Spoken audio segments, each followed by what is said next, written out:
había gente que sí que quería, digamos, usarlo, pero en el consenso, digamos, no hay, primero no hay y está como muy resistido. En cuanto a las autoridades municipales, bueno, ahí les cuento, los que estaban un poco más entusiasmados eran los del Instituto Provincial de la Vivienda, pero bueno, entonces este fue un ejemplo para ellos en particular, como para que vieran cuánto daban las cargas de sismo, que porque ellos estaban acostumbrados a las cargas de sismo, y las pudieran comparar con la construcción tradicional y ver dónde estaban, digamos, ¿no? Si estaban lejos.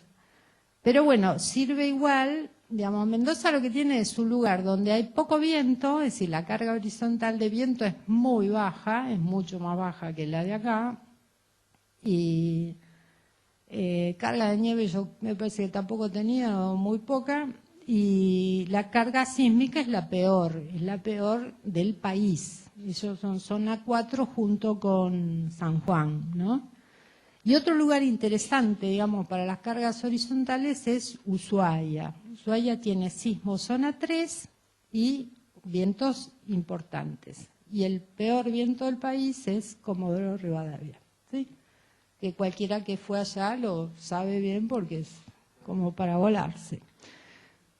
Bueno, entonces acá yo fui describiendo de qué se trataba el proyecto y vamos a ir viendo cada una de las cosas que yo anoté porque tenían algún significado. Bueno, uno era esto del lugar, Mendoza, en el departamento de Las Heras, porque es sismo zona 4, ¿sí?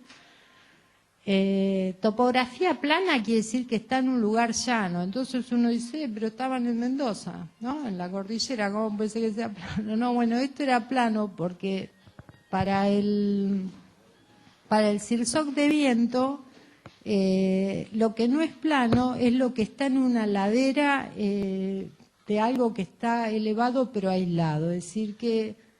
Bueno, no les hago un dibujito porque no dicen nada el dibujito, pero ¿me entienden a lo que voy a decir? Uno puede estar al lado, obviamente la cordillera no, pero al lado de la cordillera y estar en una topografía plana. Cualquier ciudad, digamos, que está cerca de la cordillera está en un lugar plano, no es que está, ¿no?, una casa así.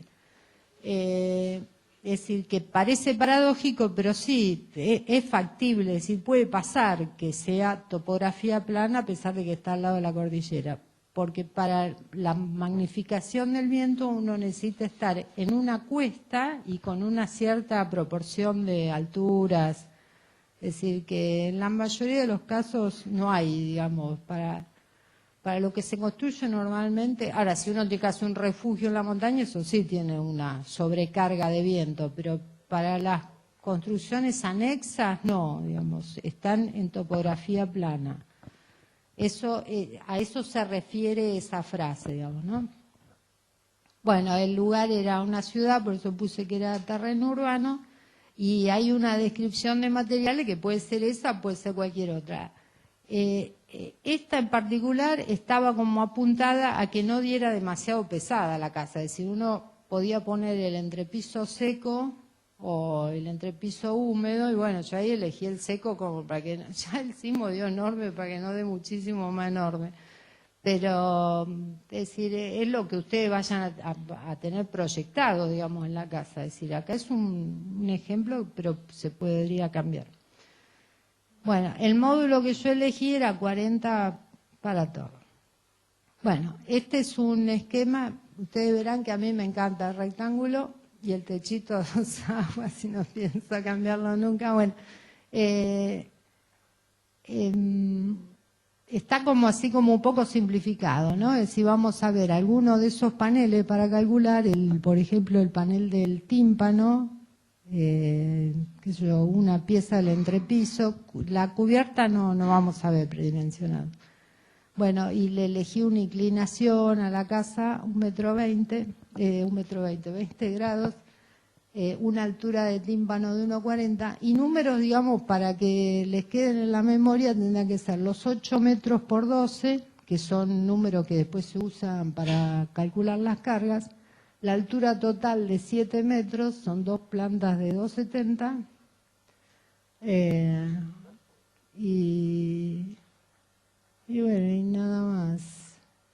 Y este 560, que es la altura acá al nivel del alero, en realidad ese no es el que importa, importa más el otro, el 630 creo que es, bueno, no sé qué número dice ahí, pero ese número que después seguramente ustedes lo podrán ver más grande cuando se imprima en este archivo. Bueno, esa es una altura, la de la mitad de la cubierta, que se usa para algunas determinaciones de la carga de viento. ¿Sí? Bueno, con las cargas permanentes, digamos, no hay ninguna historia. Si ustedes, qué sé yo, le preguntarán al que le vende la placa cuánto pesa la placa, o la pesan, qué sé yo, o le preguntan al fabricante.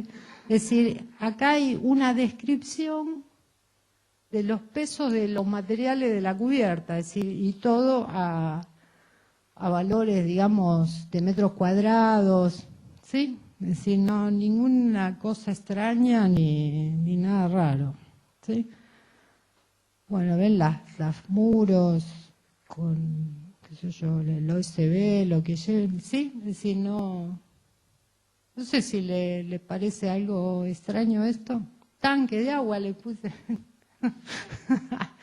Para el tanque lo puse para la carga sísmica, para después ver la carga sísmica. Bueno, vamos a la parte de la sobrecarga. Todo esto se pueden ayudar con el CIRSOC 101. También ahí hay unas tablas donde les dicen cuánto pesa esto, cuánto pesa aquello. Pero bueno, si ustedes van a trabajar en esto, pues ya saben cuánto pesa todo. Saben cuánto pesa el OSB, la cementicia, ¿sí? Porque la empiezan a traer a la obra y qué sé yo, es decir, pasa a ser un dato de todos los días el peso de todas estas cosas. Bueno, las sobrecargas no. Bueno, las sobrecargas de entrepisos será la que todos aprendieron en la facultad. Esas no, por suerte no cambiaron, son más o menos las mismas, los 200 kilos para todos los lugares habitacionales, 250 para oficinas, que eso no.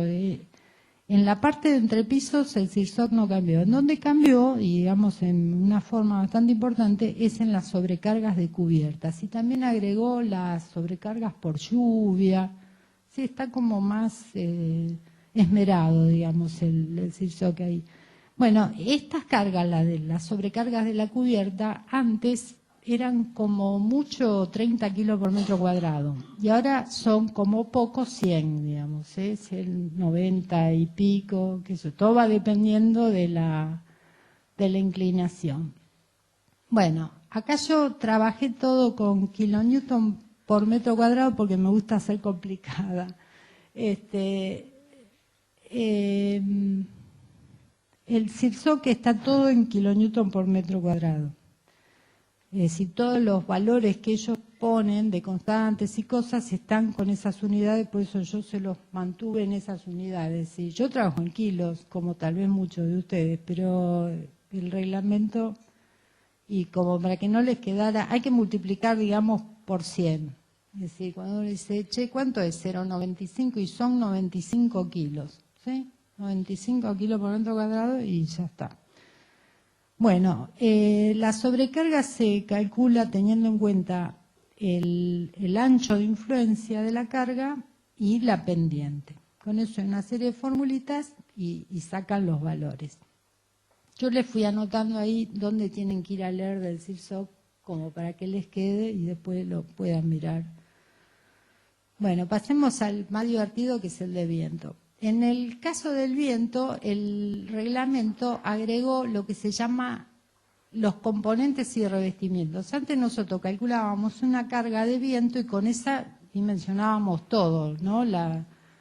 Una partecita de la estructura o la estructura en forma global. Bueno, ahora no. Dijeron, bueno, sí, la carga total sigue siendo más o menos la misma, pero las cargas que actúan sobre un sector, que ellos lo llaman componente y revestimiento, son muchísimo más grandes, pero mucho más grandes, porque se considera que sobre un lugar pequeño de cualquier estructura puede estar actuando una ráfaga, y la ráfaga puede ser muchísimo más grande que el viento, digamos, general, ¿sí? Eso para cualquiera que tenga una zona de viento es algo, digamos, que lo puede experimentar personalmente, ¿no? Bueno, es decir, que nos vamos a encontrar con dos cargas. Acá hay que calcular dos cargas. En realidad, si ustedes están predimensionando, con que saquen la del componente de revestimiento estaría bien, porque ya con eso calculan los paneles y ya está. Ahora, si quieren calcular las cruces de San Andrés, tendrían que calcular la carga total. Es decir, que acá, después ustedes cuando lo lean o quieran usarlo a esto, digamos, pueden decir hasta dónde quieren llegar con el cálculo. Una cosa es decir, yo quiero comprar PGC 10009 o cuál tengo que comprar. Y otra cosa es decir, y bueno, ¿cuál es la cruz? ¿Qué anclaje voy a poner? Es decir, que pasa a ser como un detalle dentro de la estructura, porque el que mandó es el PGC de la pared, ¿sí? Con ese, o el del entrepiso, con ese yo definí el volumen de mi obra, digamos, ¿sí? Y la cruz, bueno, qué sé yo, la cruz será esta o será aquella, pero no me va a cambiar la obra de darme la vuelta que yo en vez de gastar 7 toneladas gaste 23, es decir, voy a tener algún kilito más en el fleje. ¿Me entienden? Es decir, que ustedes pueden una parte de este cálculo no hacerla jamás en su vida, digamos, si la pueden mirar ahora y decir, ¿qué es esto? Pero nada más, ¿sí? Bueno, lo primero que tenemos que ver es dónde vamos a hacer para dónde va a estar puesto el proyecto. En el caso de Mendoza, la velocidad es 39. La de acá de Mar del Plata no sé cuál es, pero debe ser parecida a la de Buenos Aires, que es 45, debe ser 40 y pico por acá, ¿no? 60. Bueno, bueno, esta es bastante más chica. Otra cosa que pueden hacer, porque la velocidad del viento acá entra en forma lineal en el cálculo, es tomar los valores que da este machetito y multiplicarlo por la velocidad de ustedes y dividirlo por 39, ¿sí? Y le quedó la carga para ustedes, ¿sí? Bueno, siempre y cuando sea más o menos parecida en la volumetría, la arquitectura que está planteada en este ejemplo, ¿no? Si lo que van a hacer es mucho más grande o mucho más chico, no les va a servir. Pero si no, les puede ser de utilidad, digamos. Bueno. O tendrían un número así muy rápido, decir, bueno, esta casa va a ser más o menos esto. Hay un factor que se llama de direccionalidad que tiene en cuenta la forma que tiene la estructura. Si fuera, por ejemplo, un mástil, una cosa así, un obelisco, este KD no vale 0,85, pero para todas las construcciones prismáticas, digamos casas, edificios, y cualquiera que tenga dos direcciones, digamos sus tres direcciones similares, el KD vale 0,85. Después hay que elegir la categoría del edificio. La categoría se refiere a la importancia del edificio. Un edificio que sirva para hospital, central, escuela, que eso tiene una categoría importante. Y uno que sea para poca gente, una casa por más lujosa que sea, va a tener una categoría menor. Las casas entran en categoría 2, ¿sí? Y las centrales y eso en categorías mejores. Con esa categoría uno elige un coeficiente que se llama factor de importancia, que en este caso, digamos, de poca importancia es 1. En las de importancia más grande, ese valor es más grande. Entonces uno termina teniendo una carga más grande. Bueno, la categoría de exposición es lo que antes se llamaba la rugosidad, ¿sí? Es decir, que si el terreno es muy llano, van a tener una exposición, y la A es una ciudad como Buenos Aires. La B es casi todo. Y la peor es las costeras, digamos, que ustedes acá, cualquier edificio que tuviera frente al mar, estarían en la categoría C, en la D, que es no tengo nada delante, agua tengo, ¿sí? Es decir, nada en absoluto. y hay digamos una diferencia importante en los valores que le va a dar después. Pero en general en cualquier, digamos, ciudad van a tener categoría B. Otra cosa, si ustedes estuvieran diseñando un edificio frente al mar, puede tener una cara, que es la que va a estar frente al mar, que es así, es categoría peor, pero las otras tres no, porque está todo rodeado de... ¿sí? Es decir, que esta categoría de exposición vale para cada cara. ¿sí? Si tienen suerte son todas iguales, y si no, tendrán que calcular una para cada caso. Bueno, con esta categoría de exposición se sacan los coeficientes, KH, que es para los componentes y revestimientos, ese KH 0,72, y después los KZ, que estos dependen de la altura. Ese H que yo usé acá, KH 0,72, está calculado para la altura esa de 6,30, que es la de la mitad de la cubierta, ¿sí? Ese es el valor que define ese KH. Y con eso se calculan todos los componentes y revestimientos, la planta baja, la cubierta, todos. Y con la altura total, es decir, con Z igual 7 metros y Z igual 5,6, que era la altura del alero, es decir, la parte más alta de la planta alta, se calculará la presión del viento que está actuando en ese lugar para la carga total. Por eso este es un sector del cálculo que ya se pueden ir ahorrando, por ejemplo, ¿no? Esta parte la pueden no llegar a hacer. Bueno, el factor topográfico, que era el de lo que habíamos hablado de la topografía plana, en general siempre va a ser es decir, KZT vale 1. El factor de efecto de ráfaga tiene una fórmula para calcular, pero el mismo reglamento dice que se puede usar en todos los casos 0,85. Esto es más para tener en cuenta en los edificios de altura, porque tiene en cuenta la flexibilidad del edificio, así que para nosotros es chino, esto no le damos, digamos, no es algo que nosotros lo vayamos a ver en ninguna construcción de steel, que en general son todas bajas, no ninguna. Bueno, vieron que está divertidísimo esto, yo lo veo que están cada vez más despavoridos, diciendo, ¿qué estamos haciendo acá? Bueno, yo les puedo asegurar que unas hojas más adelante empeora todavía, así que valor. Bueno, clasificación de los cerramientos. Acá el reglamento también se vuelve un poco como, dice, bueno, si yo tengo ventanas, dice, pero la ventana tiene alguna cobertura que hace que es una reja, una cosa así, que cuando venga un viento y tire algo contra la ventana no la rompa, es decir, que no llegue al vidrio, eso, bueno, dice, yo puedo suponer, por más ventana que tenga la casa, que esa es cerrada, esa construcción, ¿sí? Pero bueno, tiene que existir eso, es decir, que uno le ponga al vidrio algo que lo proteja de los impactos, ¿sí? Si no, son abiertos los edificios, parcialmente cerrados. Abiertos sería uno que está abierto, es decir, que no tiene el vidrio. Una galería sería una construcción abierta. ¿Un vidrio laminado entra como cerrado?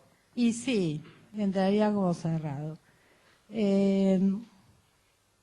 La diferencia está que ese valor que dice ahí, presión interna, el último, 7, GSPI igual a más o menos 0,18, si el edificio es cerrado vale así, humildemente 0,18. Y si tuviera la posibilidad de que una ventana se rompa y pase a ser parcialmente cerrado, eso se va a 0,55. Es decir, me da una carga bastante más grande. Bueno. Otra cosa sí que uno puede hacer con cautela y decir, bueno, a mí qué me importa, tomo el 0,55 siempre y ya está, y tomo una carga más grande y si después no pasa, si nunca se rompe un vidrio, bueno, si me quedó un poquito más grande. ¿Sí? Es otra posibilidad. Usted podría ya tomar ese en otro número, con el otro número. Bueno, ahora calculamos los coeficientes de presión externa. Estos coeficientes servirían para la carga total del viento. Bueno, esto seguramente algo habrán visto en la facultad cuando alguien los torturaba como yo con estas cosas. El viento, digamos, actúa como si fuera una luz, ¿no? Es decir, la pared que queda iluminada por el viento, bueno, está recibiendo una carga. Yo podría tener viento en esta dirección y en esta, ¿no? Es decir, por supuesto, en cualquiera de los dos sentidos, pero en esas dos direcciones. El coeficiente de presión de una cara, vamos a analizar esta dirección primero, esta la borramos un rato. De una superficie, digamos, a viento-presión es siempre 0,8. Este viento hace que los dos laterales queden succionados y este coeficiente siempre es 0,7. Y el coeficiente que está acá atrás, en el peor de los casos, vale 0,5 y es de succión. Si yo estuviera en un lugar de viento así impresionante, yo me molestaría en calcular bien saber cuánto baja. Ahora, si yo no tengo ganas de calcular nada, tomo 0,5 y me voy a tomar una cervecita después, ¿sí? Y ya está, y terminé. Y en las cubiertas, para este viento siempre, es decir, para esto se llama viento longitudinal. En viento longitudinal, los valores de estos coeficientes son así y este puede llegar a ser menor o igual que 0,5, pero ya les digo, pueden tomarlos 0,5. Y estos valores de la cubierta dependen de la inclinación de la cubierta y de la relación de lados. Cuando yo voy a calcular la carga total de viento, voy a tener este y este se me restan, no sé si lo ven, los dos son de succión, y este se suman, ¿sí? Esta es presión y esta es succión, pero toda la carga de viento impactando acá se suma a toda la que está acá chupando, ¿sí? ¿Lo ven? Es decir, esto es una suma. Y esto, bueno, si bien estas dos no se anulan, tienen una componente, porque esto yo lo podré dividir así y así, ¿sí? Esta con esta se anula, pero estas dos se suman, pero son en la otra dirección, ¿sí? ¿Está divertidísimo? Bueno, esto para el viento longitudinal siempre es así. Para el viento transversal, cambian un poquito las cosas, pero tampoco tanto. Este sigue siendo 0,8, los dos laterales siguen siendo 0,7 y este siempre es 0,5, siempre es 0,5. En donde se me complican las cosas es acá. Acá yo puedo llegar a tener presión o succión, cualquiera de los dos casos, ¿sí? Siempre en el faldón de Barlovento, ¿sí? Y acá siempre succión. Pero estos valores, bueno, ya les digo, dependen de la inclinación de la cubierta. Y ahora miremoslo así. Estas, supongamos que fueran así, una más grande y otra más chica, las dividiré también en sus componentes. Estas se restan, pero no se anulan porque tienen distinta magnitud. Y estas sí se suman, pero no me hacen nada a la suma total que yo tengo. Acá estaría el 0,8 en esta pared y acá el 0,5. ¿Ven esto? ¿Lo ven? Es como un cortecito acá. Corté ahí y veo 0,8, 0,5. Es decir, lo único que tengo como ventaja en el viento de la cubierta es que está como restando carga total, ¿sí? Porque en general esta es más grande que esta. La de Barlovento siempre es más grande que la de Sotavento. Entonces, es como que a la carga total, 0,8 más 0,5, les tendría como que restar. Es decir, que también, si me olvido de la cubierta, ¿sí? La zafé y voy sin problemas. Bueno, acá tienen, digamos, todo el análisis y ven el 0,8, el 0,7, ese que yo les decía que podía ser más chico de 0,5, acá dio 0,4, es decir, que puede ser importante, no, pero pueden quedarse ustedes con ese juego, 0,8, 0,7, 0,5, y ya se lo puede más, saberlo de memoria. Y después hablan con sus amigos y le dicen, no, yo me sé la secuencia de los coeficientes de presión de viento, y sus amigos van a quedar con la boca abierta. Así que, bueno. Sí. ¿Por qué hay succión y presión cuando en el pecho de este lado? ¿Qué es lo que produce? No. El reglamento dice que el viento, en una determinada dirección de viento, se puede producir cualquiera de las dos, pero no las dos, obviamente. Sí, pero que hay que considerarlas a las dos.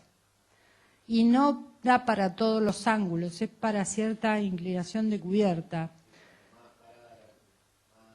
Creo que sí. No me acuerdo.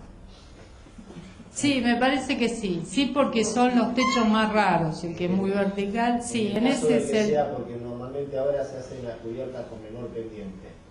Sí, no le da. Yo no la calculo jamás a esa, por eso. Y siempre yo hago en general la casa más común es o el techo plano, ahora todos quieren hacer techo plano, o es el techo escondido. Pero sí, digamos, es para la que es muy vertical, digamos, esa es la que... Y antes también era... Claro, antes en el otro reglamento de CIRSOC era lo mismo, es decir, la estilo alpina, digamos, esa era la que tenía presión a barlovento.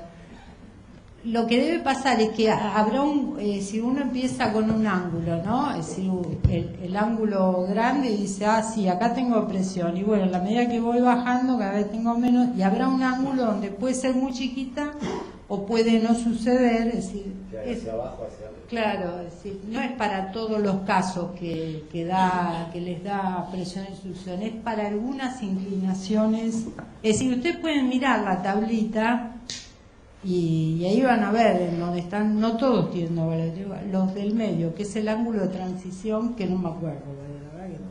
Pero ya les digo, yo calculo viento normalmente siempre, porque a uno nieve por ahí calcula alguna vez, sismo alguna vez, pero viento siempre. Así que, y no lo calculo jamás con presión. Es decir, se ve que los proyectistas, para que los que trabajo, hacen todos techos muy planitos. Bueno, es decir, acá van a encontrar toda la secuencia, con qué valores tienen que entrar a las tablas, cuáles son las tablas y sacarían todos los valores. Pero básicamente es lo que yo les decía. Bueno, y esta sí es la parte que importa y es la de los componentes y revestimientos, ¿no? Bueno, acá hay un efecto además, uno piénselo así, yo tengo en la estructura en general, bueno, este viento del que hablamos, pero... Dicen, por ejemplo, en un sector acá me puede dar una ráfaga y este valor de 0,8 me quedó chico y necesito un valor mucho más grande. ¿Sí? Para eso uno va a calcular esta historia de componente de revestimiento. Y a su vez hacen una distinción entre las zonas cercanas a la arista y la zona que está en el medio de cualquier pared. Y lo llama zona 5 a la de aristas y zona 4 a la del medio. Y hay como un efecto como de ala de avión, digamos. Ustedes piensen, esto es en planta, que esta es una cara que está impactada por el viento, así vendrán, digamos, los filetes del viento. Uno que está por acá se va de largo, ¿no? Otro que se va de largo, bueno, este viene, pega, y este viene y pega, y acá es como que se juntan un montón. Por eso esta zona, la zona, eso antes también se consideraba, esto termina dando es el tema del perfil alar, que se llama, es decir, que por eso vuelan los aviones, ¿no? Sí. Es decir, para un viento así termina siendo una succión perpendicular a la dirección del viento. Bueno, esta esquinita se llama zona 5, es decir que el borde de cualquier edificio va a tener una carga de componente y revestimiento más grande que el centro. Y uno dice, bueno, ¿cuál es este ancho? Bueno, es el ancho A, que está ahí calculado, que en general da 1 metro. Es decir, que el metro de la esquina es el lugar más complicado. Si uno tuviera una carga de viento muy grande, cuando uno hace la cuenta de lo que le da la zona 4 y la zona 5 es enorme y esta pared es muy larga, bueno, a uno le convendrá poner dos perfiles distintos, es decir, acá poner uno y acá poner otro, o acá poner un perfil doble, ¿sí? Es decir, no dimensionar con la esquina, sino reforzar la esquina, ¿sí? Bueno, acá por ejemplo está calculado ahí los últimos renglones, ¿no? La succión de la zona 5 es 1,26 y la succión de la zona 4 es 1,03. Y no hay tanta diferencia en este caso, pero podría haber sido más importante. Bueno, acá también tienen todo de dónde tienen que ir a buscar los coeficientes, pero bueno, básicamente es con el área efectiva, es decir, la franja que está tomando, entran a una fórmula, una serie de gráficos. Estos valores o se calculan con esta fórmula que está acá o se leen de un gráfico y de ahí sacan el valor del coeficiente de presión externa para calcular los componentes y revestimientos. Bueno, ya que calculamos todos los coeficientes, ahora podemos calcular la carga, ¿sí? Bueno, lo primero es la presión dinámica, que todos esos coeficientes que están escritos ahí, KZ, KZT, KD, son los que están escritos antes, digamos, ¿sí? Como esta fórmula depende de KZ, voy a tener un valor para cada altura, esas que había visto, la altura total del edificio, los 7 metros, y para... otra cosa, los valores, eso yo no se los dije, cuando ustedes van a calcular esos valores de KH, el reglamento dice, de 5 metros para abajo tomen todo igual, ¿sí? Es decir, ya no hay más variación. Si uno viene variando, supongan que es un edificio alto, viene de arriba achicando, y cuando llegan a los 5 metros, no cambia más, ¿sí? Eran 5 metros, no me acuerdo. Bueno, pero hay una altura que no es poca, es decir, que las casas de 2 plantas todas le quedan. Ahora no me acuerdo si son 7, no me acuerdo cómo me llamaba yo. Bueno, Los 15 metros no es que después empieza la presión constante. No, 15 no. No, y involucra 2 pisos, nada más. Y también va variando con esa rugosidad que habíamos visto, que era ABC. Sí, yo me parece que es un poquito más de 5 metros, pero todas las casas de 2 plantas tienen la misma presión de viento arriba y abajo, es decir, no hay diferencia en la altura. Eso siempre para la carga total. Para la local se calcula con la de la cubierta, así que ahí no hay historia. Pero bueno, porque uno se puede preguntar, ¿y tanta insistencia con esa altura de 5,60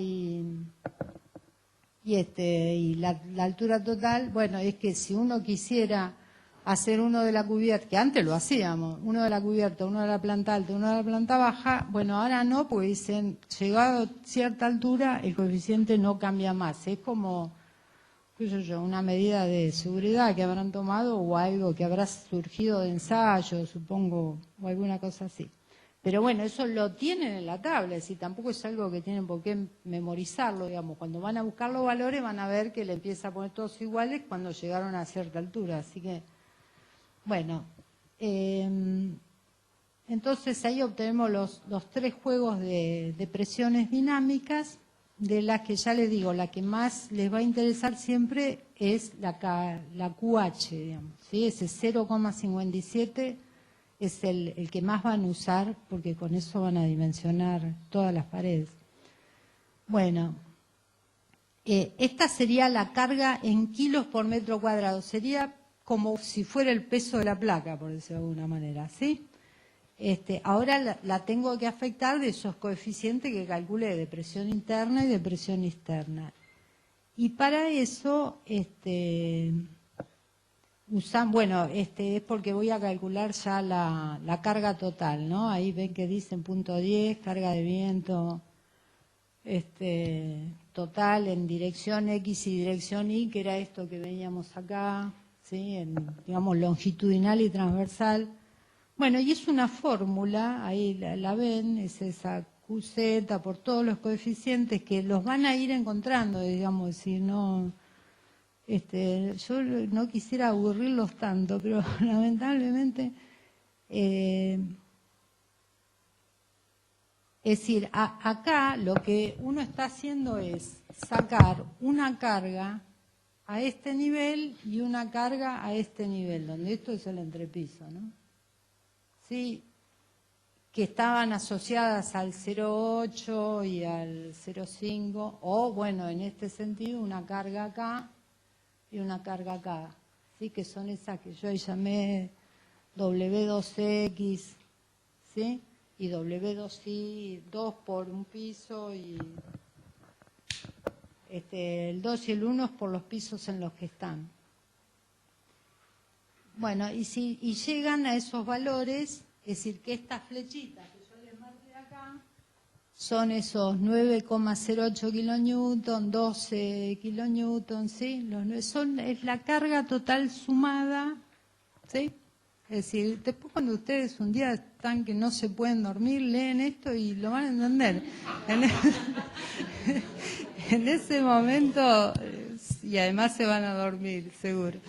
Bueno, la única que nos quedaría ahora sería el tema para el dimensionado, digamos, del perfil del panel, ¿no? Que es la de componente de revestimiento, bueno, que es una formulita muy parecida a la otra, solo que usamos QH en vez de las QZ.